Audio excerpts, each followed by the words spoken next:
Instagram पर सभी दोस्तों को राम राम।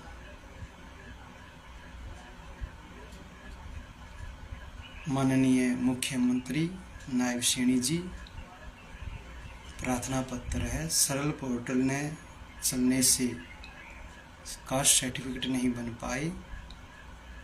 बहुत सारे बेरोजगार युवा सीईटी का आवेदन नहीं कर सके। हाथ जोड़कर प्रार्थना है माननीय मुख्यमंत्री जी से, चेयरमैन साहब से, कि सीईटी की डेट को आगे बढ़ाया जाए। धन्यवाद जी।